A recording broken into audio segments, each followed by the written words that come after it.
to fall and thought of me above all. Like a rose trampled on the ground, you took the fall and thought of me above all.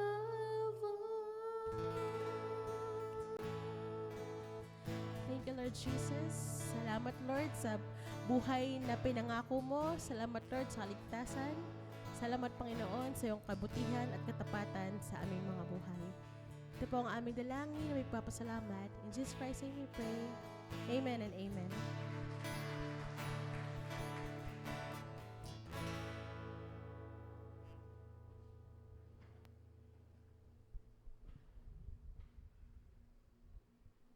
Para po sa pagbibigay ng mensahe sa gabing ito, may we please put our phones in silent mode or turn off po muna natin para wala po tayong distraction sa pakikinig ng salita ng Diyos. Amen? Tatawagan ko na po si Brother Greg sa pagbibigay ng mensahe sa gabing ito.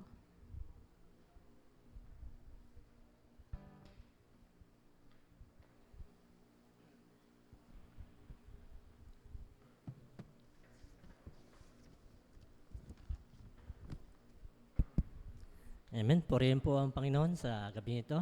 At tunay nga po, ito po yung ating first night ng ating pong Paskong Pagsambat Pasalamat. At purihin po ang Panginoon sa inaalay ng bawat isa na sakripisyo para makasama sa ganitong gawain. At bago po tayo magsimula, maligayang Pasko po sa bawat isa. Sige po, ang ating pong teksto sa gabing ito ay ating pong mababasa sa aklat po ng Awit, chapter 51, 1 hanggang 19. Basahin ko po. Kung wala po kayong dalang Bible, pwede niyo pong makinig o di kaya doon po. Sabi po dito sa verse 51, "Ako'y kaawaan, o mahal kong Diyos, sang-ayon sa iyong kagandahang loob. Mga kasalanan ko'y iyong pawiin, ayon din sa iyong pag-ibig sa akin. Linisin mo sana ang aking karumhan at patawarin mo ang aking kasalanan. Mga pagkakasala ko'y kinikilala, di ko malilimutan, laging alaala. Sa iyo lang ako nagkasalang tunay, at ang ginawa ko'y di mo kinalugdan. Kaya may katwiran ka na ako'y hatulan. Marapat na ako'y iyong parusahan, ako'y masama na buhat ng isilang, makasalanan na nang ako'y iluwal." Verse 6, "Nais mo sa akin isang pusong tapat, puspusin mo ng dunong mong wagas." Verse 7, "Ako'y linisin, sala ko'y hugasan, at ako'y puputi ng lubos-lubusan." Verse 8, "Sa galak at tuwa, ako'y puspusin, butong ng hihinay, muling palakasin." Verse 9, "Ang kasalanan ko'y iyon ang limutin, lahat kong nagawang masama'y pawiin." 10, "Isang pusong tapat sa aking likhain, bigyan mo, O Diyos, ng bagong damdamin." 11, "Sa iyong harapay, huwag akong alisin, sa banal na espiritu'y paghariin." 12, "Ang galak na dulot ng iyong pagligtas, ibalik, at ako po'y gawin mong tapat." 13, "Kung magkagayon, na aking tuturuang sa iyo'y lumapit ang makasalanan, ingatan mo ako, tagapagligtas ko, at aking ihahayag ang pagliligtas mo. Tulungan mo akong makapagsalita at pupurihin ka sa gitna ng madla." 16, "Hindi mo nanais ang mga handog, di ka nalulugod sa haing sinunog. Ang handog ko, O Diyos, Dapat ay ang pagpapakumbaba at pusong mapagtapat. Iyong kahabagan, O Diyos, ang Zion at ang Jerusalem ay muling ibangon. Verse 19, at kung magkagayon, ang handog na haing, dalas dambana, turong susunugin. Malugod na ito'y iyong tatanggapin. Amen. Purihin po ang Panginoon Diyos sa pagbabasa ng kanyang banal na lista. Sige po, inaanyahan ko po ang bawat isa na tayo po may manalangin. Heavenly Father, we just want to thank you, Lord, for this moment, for your grace and mercy. Father, we entrust to you, Lord, ang oras neto. Let your Holy Spirit minister in our midst, Father. Hayaan niyo po ang aming mga puso't isipan ay mataniman ng iyong mga salita, that we may know your will and we may walk according to your plans, Father. Makapagbigay kami ng glory sa aming pong pamumuhay. Bless niyo po, Lord, ang oras neto. We entrust to you, Father. We entrust the Holy Spirit. This is our prayer in Jesus' name. Amen at amen. Ang pamagat po ng ating pong pag-aaral sa gabing ito ay aking pong pinamagatang panalangin na paghingi ng kapatawaran. Panalangin ng paghingi ng kapatawaran. Ito ang teksto nito, ang Psalms 51, ang background po nito, kung niyo pong mabasahin, ay ating pong mababasa sa aklat po ng 2 Samuel, chapter 11, saka verse, chapter 12. Ito po yung kwento ni Haring David, ni Bathsheba, ni Urias. Siguro po, familiar po ang kwentong ito sa bawat isa sa atin. Kaya po ito na nagawa, nalikha, dahil kay Propeta Nathan ay kinasangkapan ng Diyos upang i-confront, upang pagsabihan si Haring David sa kanyang nagawang kasalanan.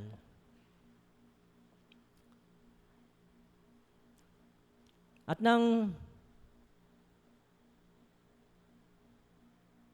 makita at malaman, naunawaan ang tinutukoy ni Haring David, na siya ang tinutukoy na nagkasala.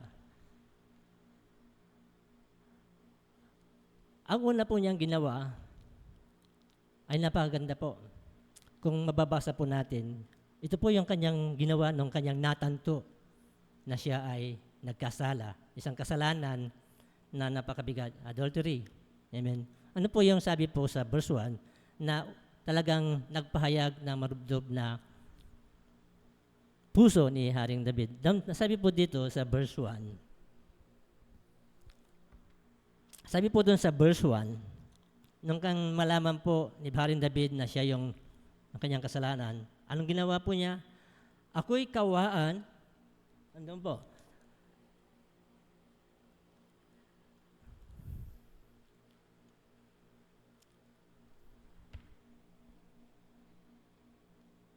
ayun po, ako'y kawaan, o mahal kong Diyos, sang-ayon sa iyong kagandahang loob. Ang kasalanan ko'y iyong pawiin, ayon din sa iyong pag-ibig sa akin.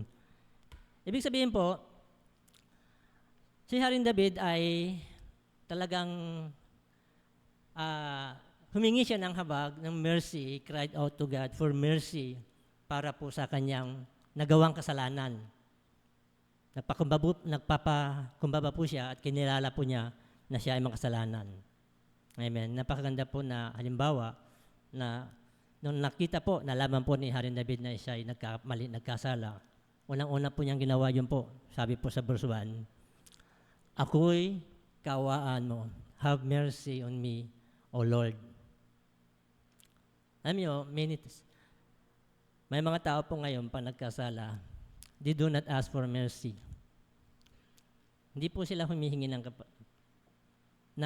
habag ng awa. Some po.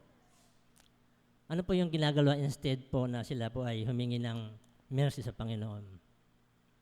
Pag sila nagkakasala po, ang ginagawa po nila, naghahanap po ng maituturo para po mapagtakpan yung mga kasalanan. 10, di ba? Yung ba po, alam niyo si Haring David, hindi po niya ginawa yan eh. Pwede naman niyang ituro si Bathsheba eh. Bakit siya nahulog sa kasalanan eh. Hindi po niya ginawa eh. Yung iba po, pag nalaman nila may nagkasala, nakahanap po ng mga kadahilanan, palusot na para po mapagtagpan yung kasalanan. Di ba? Yung iba po, pag sila nagkasala, sila ay umiiwas, nagtatago, they avoid God. Sila ay umiiwas sa Panginoon. Minsan po, ayaw na pong umaten. Ayaw na pong sumamba. Ayaw na pong magbasa ng Bible. Akala po nila, pag sila ay nagtago, makakatago po sila sa presensya ng Panginoon.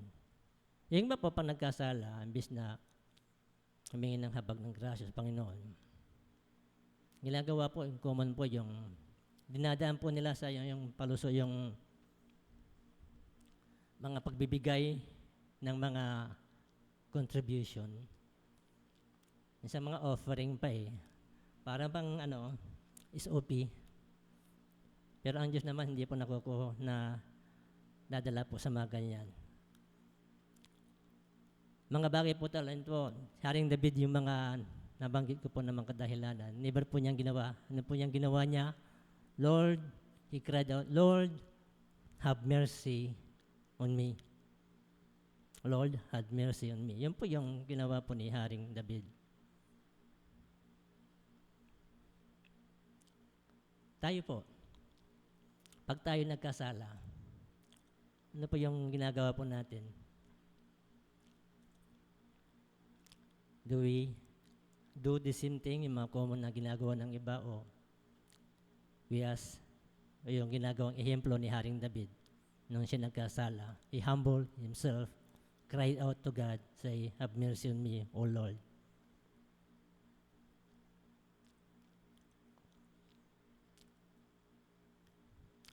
For us to be forgiven, alam niyo po, para po tayo mapatawad, meron pong mga requirements po yan eh. Ano po yung mga requirements na nandito?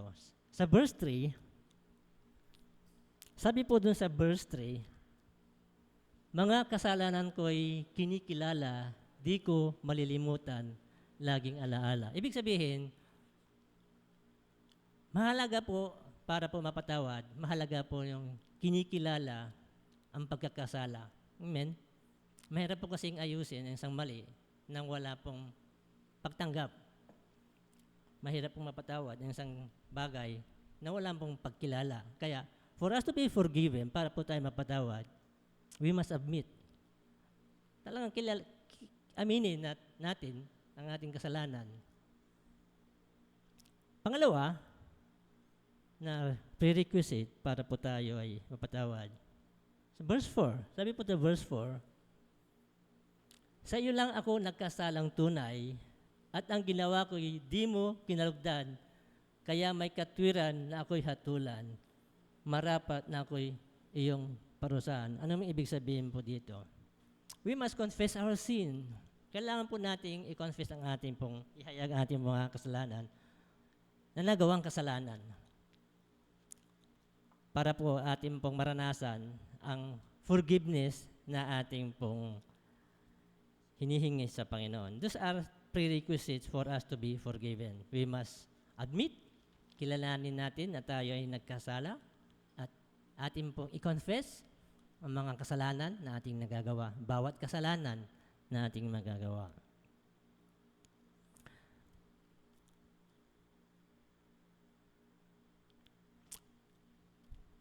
Ano ba yung ating, paano ba natin sinusukat o standard natin kung ang isang ginawa natin ay kasalanan o hindi kasalanan? Ano ba yung mga standard, ano ba yung mga panukatan nyo, pamantayan ng isang kasalanan o hindi kasalanan? Di ba tinuro po sa atin ni Pastor, naalala ko po, isang Bible study, na sinabi niya, what is sin? Ano ba yung kasalanan? Di ba? Sin is yung pagsuway sa kautusan, di ba? Yun ang kasalanan. Kaya, yun po. Lahat po ng pagsuway natin, disobedient natin sa mga kautusan, ay kasalanan. I mean, malinaw po. Kaya, hindi na po natin mahirap i-distinguish kung yung ginawa natin ay kasalanan o hindi pa kasalanan. Pag ito ay pagsuway sa kautusan ng Diyos, kasalanan yan. Amen? Amen. Ngayon po, pag tayo po nagkasala, ano po yung unang sumasagay sa ating isipan?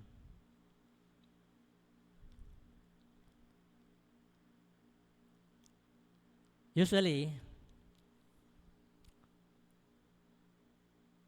common po, pag tayo'y nagkasala, ang unang sumasagay sa ating isipan, di ba kung ano yung isipin at sasabihin ng ating kapwa, di ba? Pag tayo nagkasala, nako, ano kayang sasabihin ng ating kapitbahay? Kakahiya naman, di ba?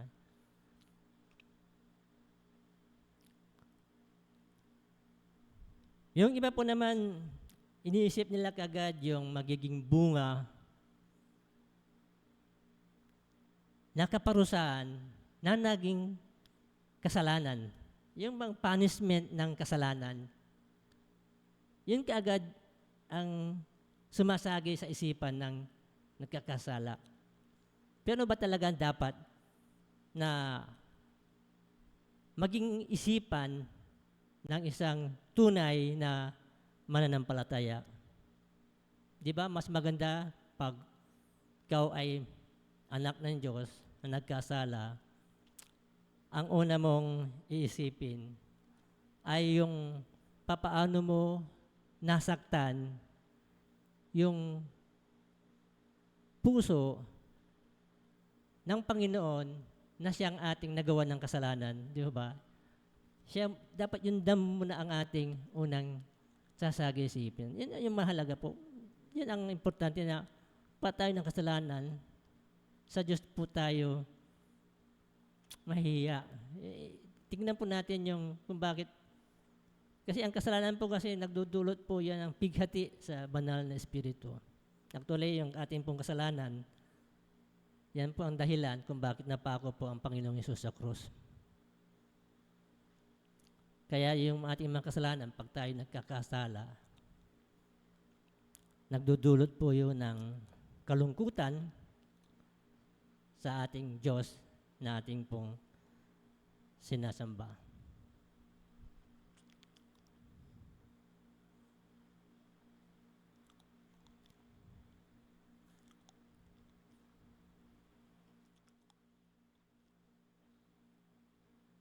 Amen.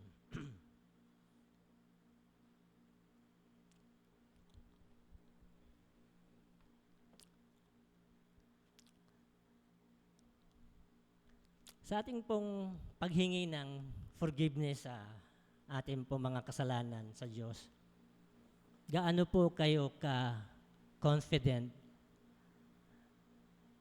Gaano po kayo ka-sigurado na pag kayo ay humingi ng kapatawaran sa Diyos, kayo ay pinatawad nga? Are you sure na pag humingi po kayo ng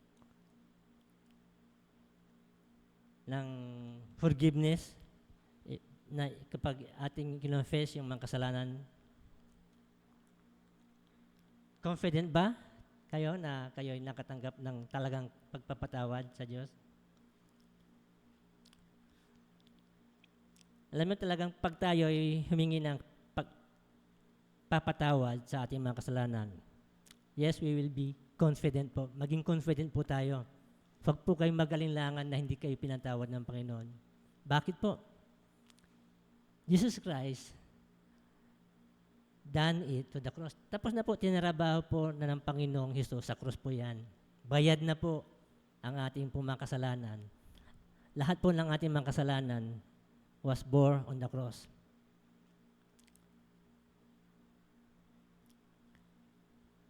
Pangako po ng Diyos sa kanyang mga salita na ating mapanghawakan kapag ating pong inihayag at ating pong i-confess yung mga kasalanan na yan. 1 John 1:9.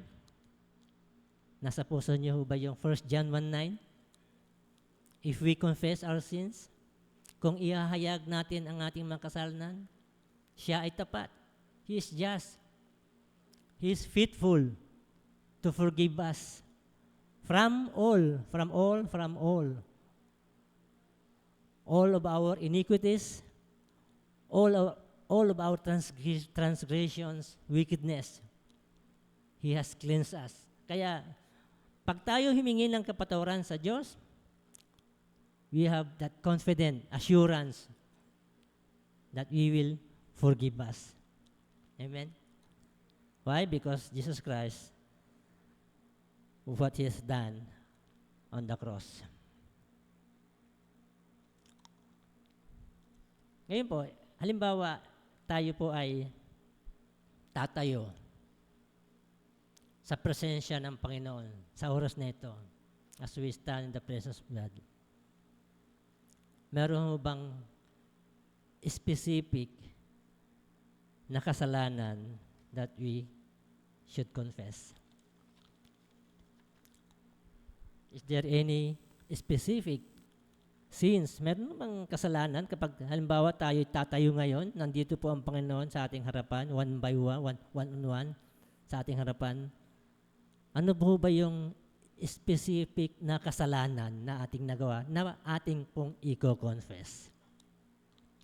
Alam niyo po, sa puso niyo po yan. At I know, pag ginawa po natin yan, He will forgive us. Amen? Dito po, kapag tayo po ay napatawad na sa ating pong mga kasalanan na nagawa, ito po yung may mga resulta po yan. May mga product po yan. Pag tayo po ay pinatawad ng Panginoon.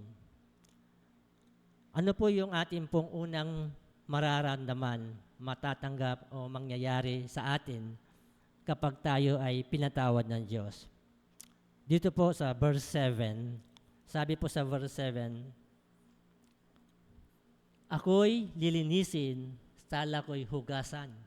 Tayo po ay lilinisin. Tayo po ay huhugasan sa lahat ng ating karumihan. Sabi po sa verse 7.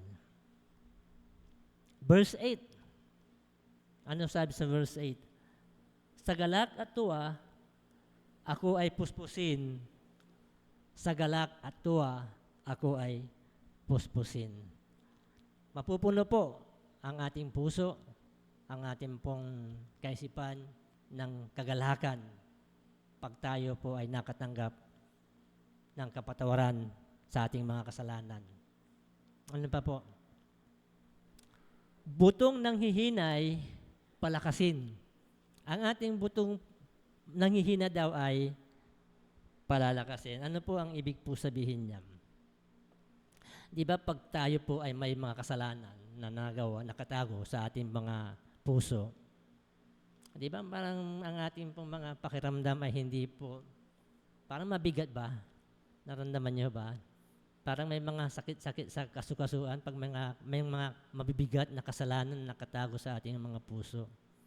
Hindi tayo makakain, hindi tayo makatulog. Ibig sabihin, hindi maganda yung ating pakiramdam. Kaya sabi doon, butong ng hihinay, muling palakasin. Ang ating mga kasukasuhan, parang nagkaka-arthritis. Ano mo yan? Kasi may kasalanan. Pero pag pinatawad na tayo ng Diyos,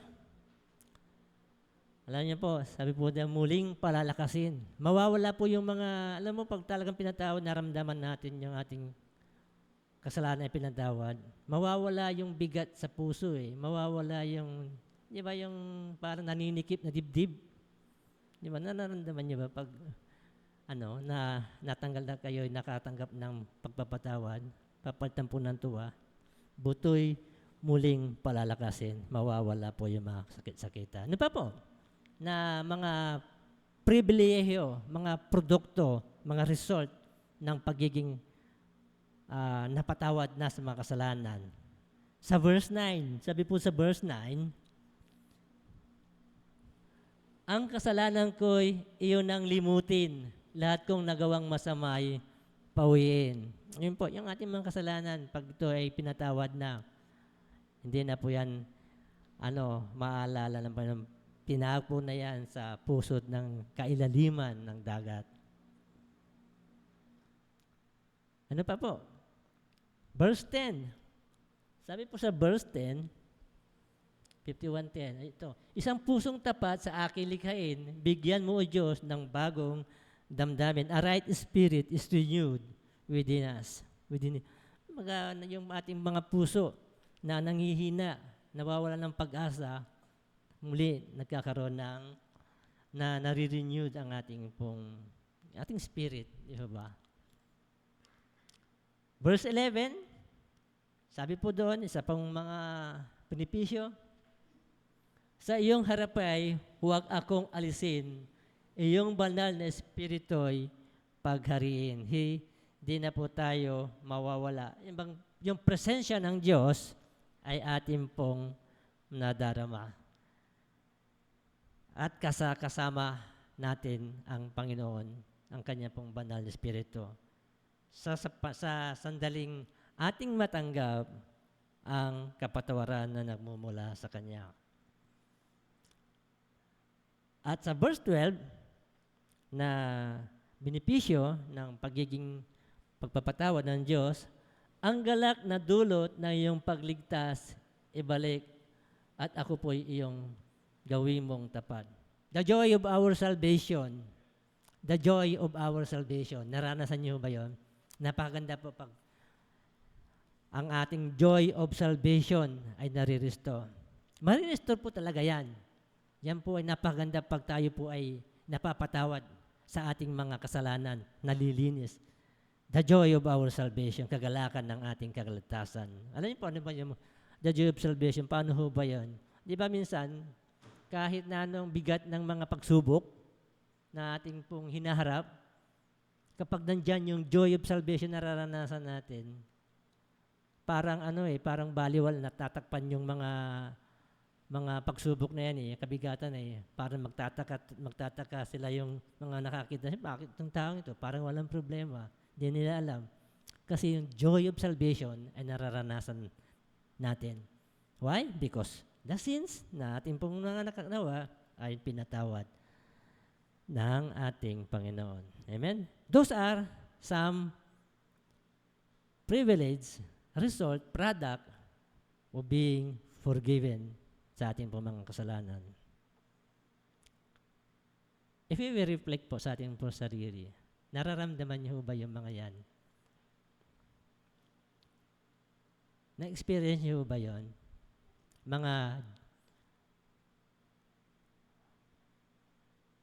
Mga result ng ating pagpapatawad ng Diyos sa atin. Kung hindi niyo po nararamdaman, bakit kaya?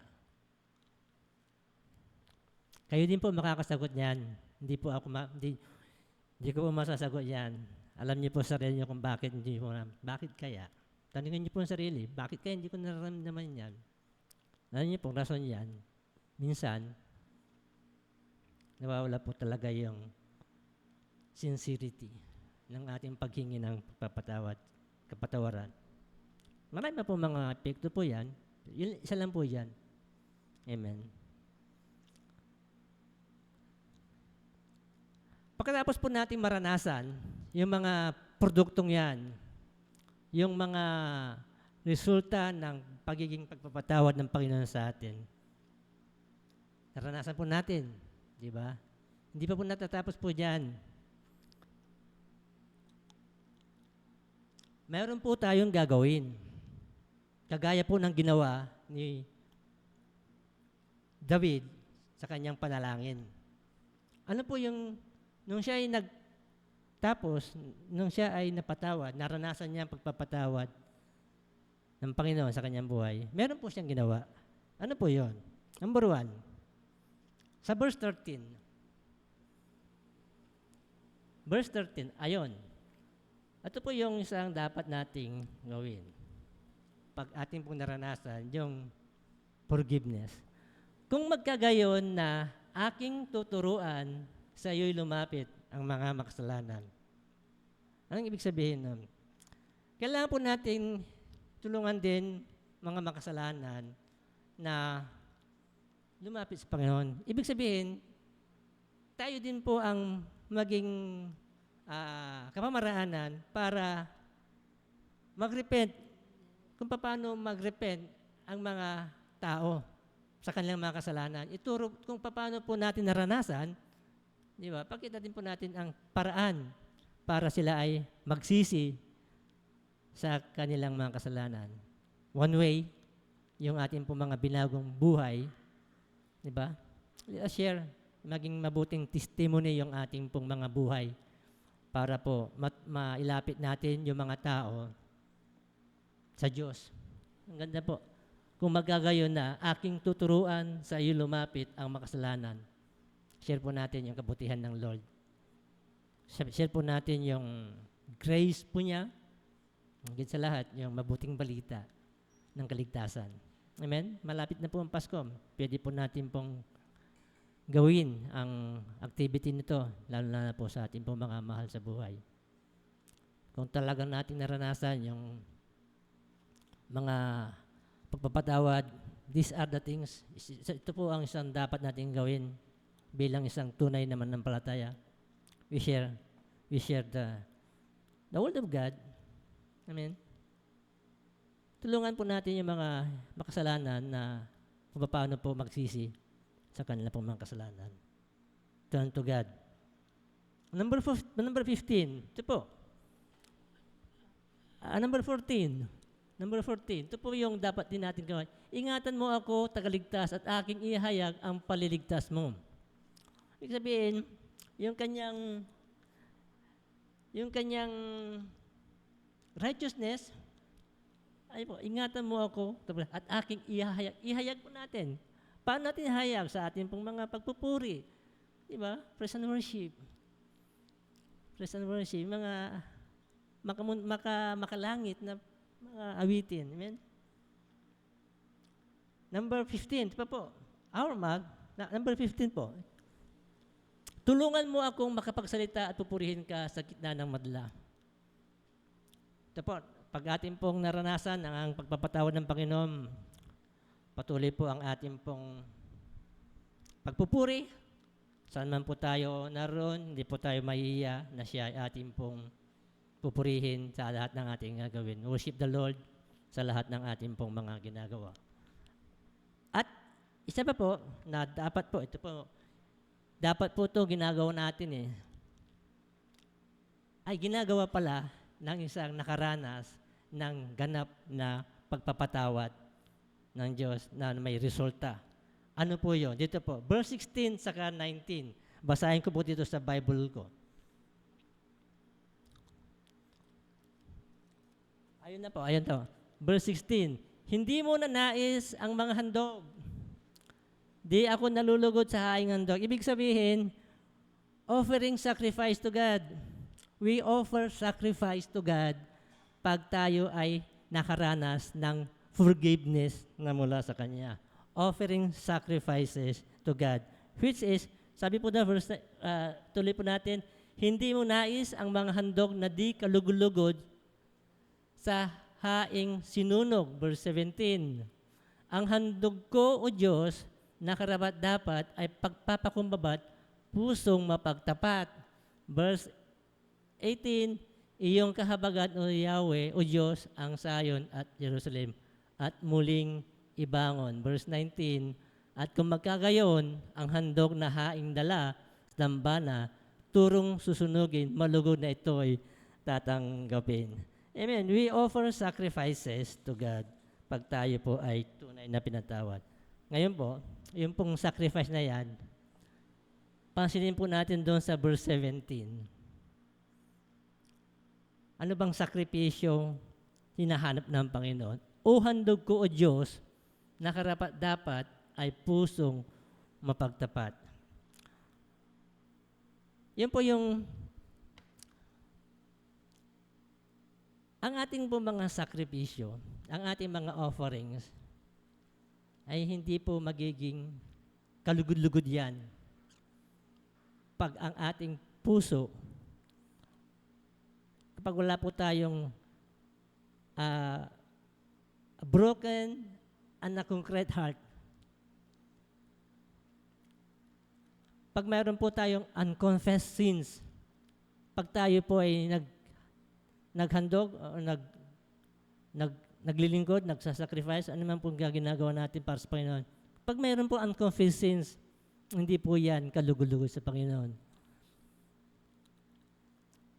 Kahit na ano pong gawin natin, ang gusto po ng Panginoon, isang puso, a broken and a contrite heart. Di ba? The best offering, tandaan po natin, the best offering is a humble, is a broken and a contrite heart. Yun po ang the best offering sa Panginoon. A heart, a broken, a contrite heart. Amen? Maliwanag po. Kaya, pag tayo po naglilingkod, ano ba po ang ginagawa natin sa church? Baliwala po talaga kung wala po yung kondisyon na yan Yan po talaga ang hinahanap ng Panginoon, a broken and a contrite heart. Unless we do that, or you don't do that, our offering will not be, hindi po kalugod-lugod po sa Panginoon. Isa pang take note po, take note po natin, if we confess our sins, di ba kapag tayo ay nag-confess ng ating mga kasalanan, surely, God will forgive us. Amen? Pero yung epekto po ng kasalanan, ating pong dadaanan pa rin yan. Ano pong ibig ko sabihin? God forgive us. Hindi po sabihin na yung particular sin na ating pong nagagawa ay wala na pong epekto sa buhay. Ganda po yung paral po niyan Sabi po, pag ikaw ay nagbunot ng pako, pag nabunot mo yung pako, yung butas na andun pa rin yun. Amen. Ano pang ibig sabihin? Sample. Pag tayo nagkakommit ng isang kasalanan, adultery, gumamit ng adultery sa isang prostitute, yung prostitute, may sakit, di ba? Mahawak ka ng sakit. You ask forgiveness, sincerity, sincere talaga. Patawain ka ng Panginoon, pero yung epekto po noon, yung sakit noon, meron pong epekto yan sa ating pong katawan, sa ating pasikat. Lahat po, kahit ano pong kasalanan po yan. Pag magnakaw, mahuli ka, kukulong ka po. Hingi ka ng kapatawaran, patawarin ng Panginoon.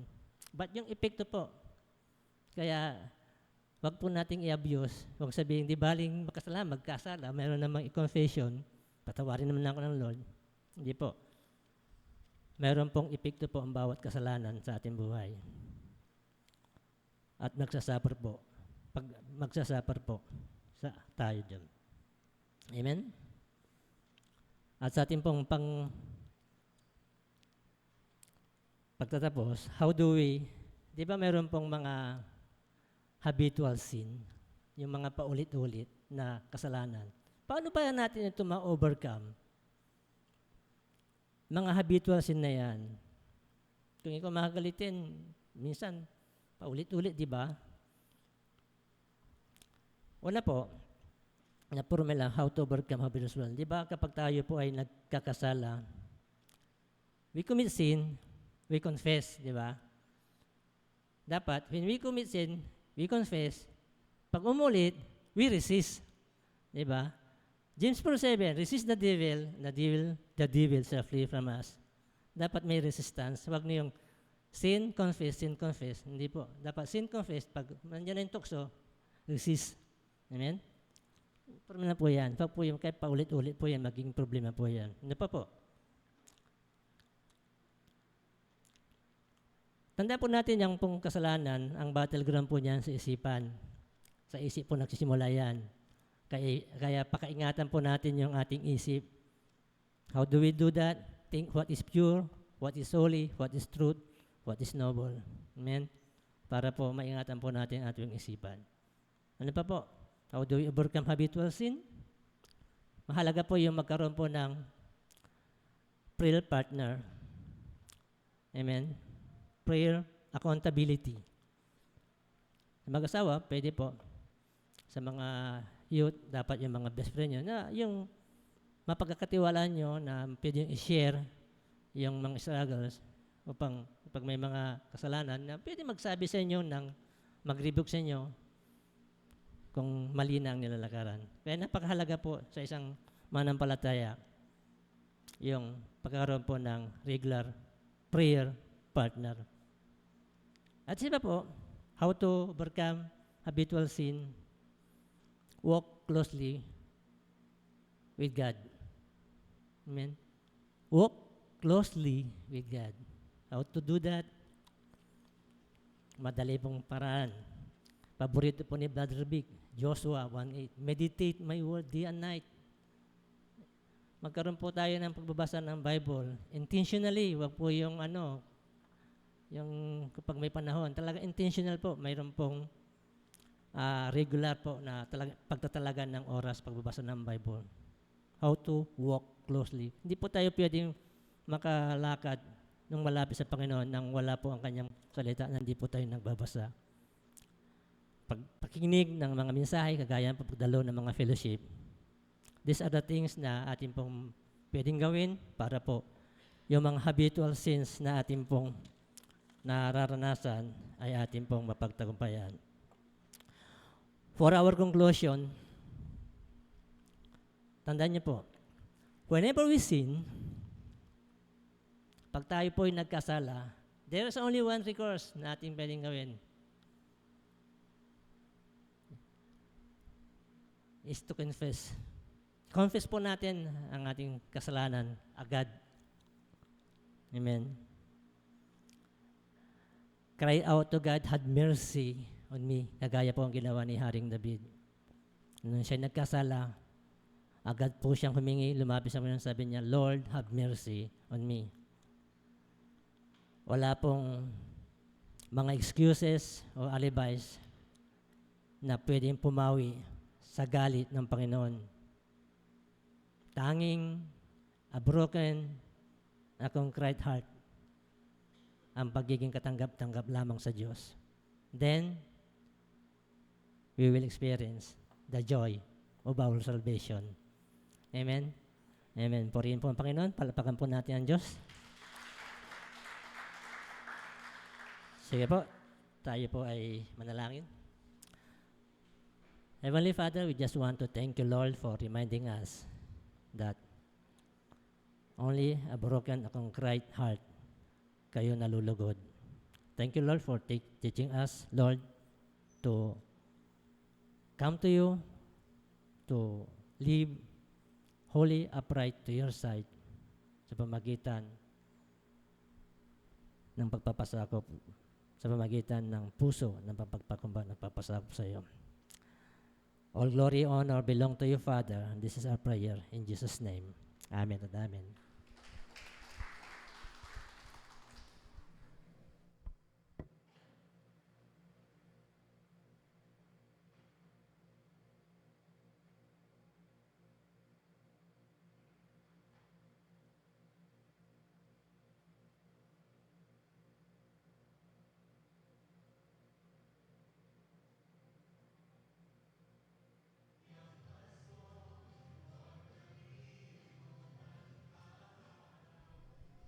Amen. So, sa pagkatapos po ng ating day 1, tinatawagan ko na po si Pastor for our closing prayer and benediction.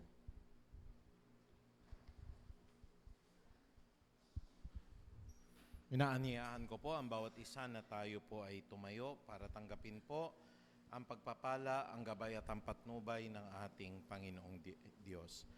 Ama naming makapangyarihan, muli po kami po ay nagpapasalamat sa pagkakataon po na ito na kami po ay makadalo, makasama ang aming kapwa Kristiyano, at patuloy matutunan namin, Panginoong Diyos, kung paano po kami lilinisin ng banal na Espiritu sa aming mga nagawang kasalanan. As you create in us a clean heart, O God, maraming salamat po. As you renew in us the power of the Holy Spirit, Panginoong Ama, na patuloy naming makita, kami po ay makasalanan. At sa pagkakasala namin na ito, Panginoong Diyos, may isa pong dakilang Panginoon na nagtigis ng kanyang dugo sa Kalbaryo, at gaya ng aming pong araw-araw na isinasagawa po in the breaking of the bread, without the shedding of the blood of the Lord Jesus Christ, there is no forgiveness of all our sins. Kaya naman po, Panginoon Ama, sa pamagitan po ng kapangyarihan ng Ama naming nasa langit at ng pag-ibig po ni Kristo Jesus, ng pakikipisan po at ng karunungan ng Santo at Banal na Espiritu, Ama, binibitawan ko po ang lahat ng panalangin na itong iniwan ni Moses sa mga Israelita. Pagpalain nawa at ingatan kaming lahat ni Yahweh, kahabagan nawa at subaybayan kami ni Yahweh, lingapin nawa at bigyan kami ng kapayapaan ni Yahweh ngayon at magpakailan paman.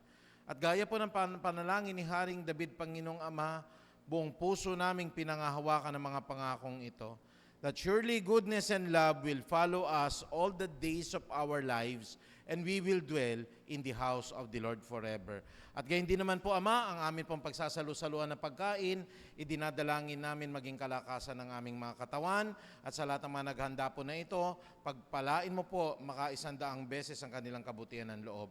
Muli, Panginoong Diyos, ito po ang aming pagsusumamo at panalangin sa banal na pangalan ni Jesus. Amen at amen. Palakpakan po natin.